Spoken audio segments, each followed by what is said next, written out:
हुजूर सल्लल्लाहु अलैहि वसल्लम का स्पेशली ये ऑर्डर था।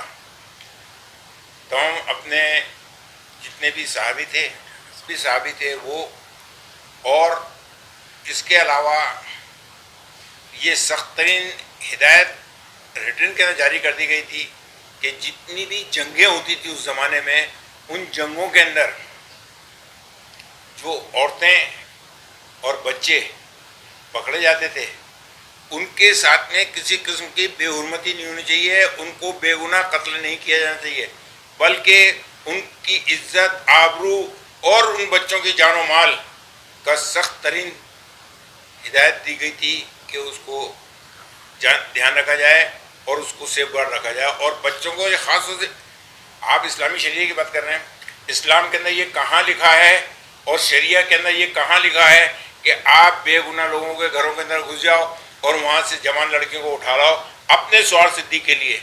इस्लाम से इसका कोई ताल्लुक़ नहीं है। तो अब सवाल ये आता है, शरीयत के नाम पर आतंक करके इस्लाम को बदनाम कर रहे हैं। इस्लाम के अंदर ये नहीं है कि आप आतंकवादी बनो या लोगों के ऊपर आप अपना वो थोपना चाहो, वो थोपो। तालिबान जो कर रहा है वो आतंकी तानाशाही है, इसके अलावा कुछ नहीं है। आज दूसरे कंट्री के अंदर इसका रिएक्शन क्या जाएगा? अफ्रीका के अंदर आतंकवादी संगठन काम कर रहे हैं, वो इसका रिएक्शन किस तरह से लेंगे और क्या लेंगे, ये कभी सोचा इन्होंने? और इस्लाम इससे किस तरह से बदनाम होगा, लोग क्या सोचेंगे? जो इस्लाम की सही छवि है, आज से 1400 साल पहले से अब तक चली आ रही है, उसको ये ख़राब करने का बेहतरीन इन्होंने हथियार इस्तेमाल किया है। वरना इस्लाम के अंदर तो ये चीज़ नहीं है कि आप किसी के घर के अंदर नाजायज़ तौर पर घुस जाओ और वो कर जाओ। कौन सी शरई की पाबंदी कर रहे हो आप? अपना थोपा हुआ जो आप लेकर आए हो शरई कानून, उसको लेकर कर रहे हो, या ओरिजिनल जो इस्लाम का शरिया है उसके कर रहे हो? दोनों अलग अलग चीज़ें हैं। ये हम सभी के लिए एक सबक है हमारे लिए कि पड़ोस में क्या चल रहा है, कि धन, प्रसिद्धि, राजनीतिक शक्ति का आपके जीवन में कोई मूल है या नहीं है?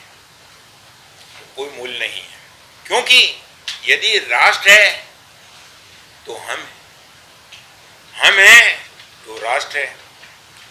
इसलिए हमें सुरक्षित रहना है। और हम किस तरह से सुरक्षित रह सकते हैं?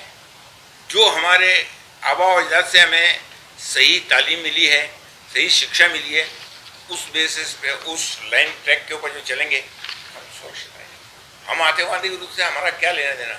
जो हम उनके बताए हुए उसके ऊपर चलें और उसको माने उसूलों को। हमें राष्ट्र हित को हमेशा से सर्वोपरि रखना है। हमारा पहला कर्तव्य है कि देश को बचाना है और एकता और अमन कायम रखना है। जो स्वार्थी लोग हैं वो ज़रूर उनको जो है विचारधारा को सपोर्ट कर सकते हैं, वरना आम मुसलमान जो अमन पसंद है वो किसी कीमत पे इस चीज़ को बर्दाश्त नहीं करेगा। भारत में ही नहीं, विश्व के अंदर उन सबको एक प्लेटफॉर्म पे आकर के इसको कंडेम करना पड़ेगा, एक आवाज़ उठानी पड़ेगी।